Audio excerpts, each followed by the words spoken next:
इस वीडियो में हम डिटेल में जानेंगे कि कैसे वॉल्यूम को प्राइस एक्शन के साथ ट्रेड करते हैं। किसी भी स्टॉक के प्राइस को मैनिपुलेट किया जा सकता है, लेकिन एक चीज जो कोई मैनिपुलेट नहीं कर सकता वह है वॉल्यूम। अगर आप अब तक ट्रेडिंग में लॉस कर रहे हैं तो यह वीडियो आपके लिए है। इस वीडियो को देखने के बाद आपकी ट्रेडिंग स्टाइल हमेशा के लिए बदल जाएगी और धीरे धीरे आपको प्रॉफिट होना शुरू हो जाएगा। हम आपको एक ऐसा मैजिक सेटअप बताएंगे जिसे यूज करके आप हाई रिस्क रिवॉर्ड रेशियो वाले ट्रेड में एंट्री लेकर बड़े प्रॉफिट बना सकते हैं। यह स्ट्रेटेजी मैं खुद भी यूज करता हूं और यह मेरे लिए बहुत अच्छा काम करती है। सबसे पहले हमें वॉल्यूम को समझना होगा। वॉल्यूम एक पार्टिकुलर टाइम में कितने बाय ऑर्डर और कितने सेल ऑर्डर एग्जीक्यूट हुए यह बताता है। मतलब अगर हम वन डे टाइम फ्रेम में चार्ट को लगाते हैं तो हर एक कैंडल हमें यह जानकारी देती है मार्केट कहां से शुरू हुई, कहां बंद हुई, कितना ऊपर तक गया और कितना नीचे तक गया। उस कैंडल के नीचे चार्ट के बेस पर हमें वॉल्यूम दिखता है जो बताता है कि उस दिन कितनी क्वांटिटी में उस स्टॉक के बाय और सेल ऑर्डर एग्जीक्यूट हुए।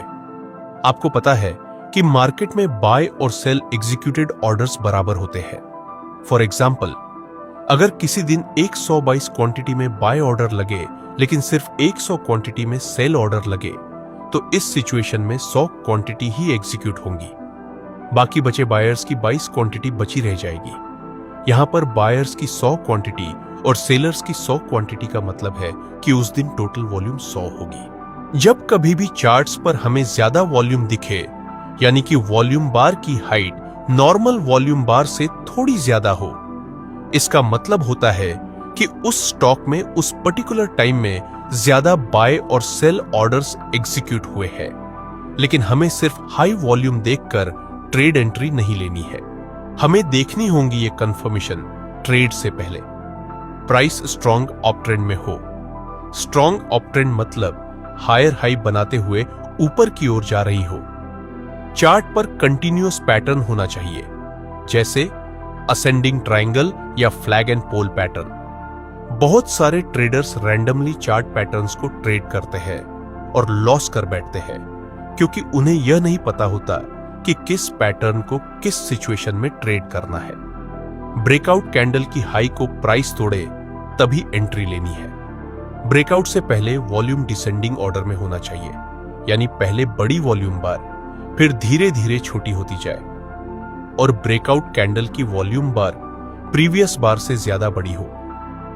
एग्जिट कैसे करना है? दो तरीके हैं। पहला तरीका, स्टॉप लॉस ब्रेकआउट कैंडल के लो के नीचे रखना है। अगर स्विंग लो पास है तो वहां स्टॉप लॉस रखें। टारगेट के लिए एक फिक्स्ड रिस्क रिवॉर्ड रेशियो रखें, कम से कम 1 से 3। दूसरी विधि, चार्ट पर 9 EMI लगाएं। जब तक कैंडल 9 EMI के नीचे क्लोज न करे ट्रेड को होल्ड करें। मैं ज्यादातर केस में 9 EMI को फॉलो करता हूं एग्जिट के लिए, क्योंकि स्विंग ट्रेडिंग में जब प्राइस बढ़ती है तो लंबा अप ट्रेंड चलता है। एग्जाम्पल से समझते हैं। Chart IRFC। एक दिन टाइम फ्रेम प्राइस बढ़ते समय वॉल्यूम भी बढ़ रही थी। Strong up trend. जब प्राइस नीचे आ रही थी तो स्मॉल रेड कैंडल्स और volume dry. Down trend weak है, ट्रेंड लाइन ड्रॉ करें और ब्रेकआउट वॉल्यूम देखें जिस कैंडल की वॉल्यूम सबसे ज्यादा हो और वह ट्रेंड लाइन तोड़े। वही ब्रेकआउट कैंडल जब प्राइस इस ब्रेकआउट कैंडल की हाई को ब्रेक करे, वही entry. Exit strategy. Stop loss.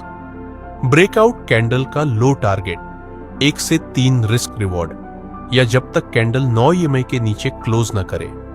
Practice and discipline.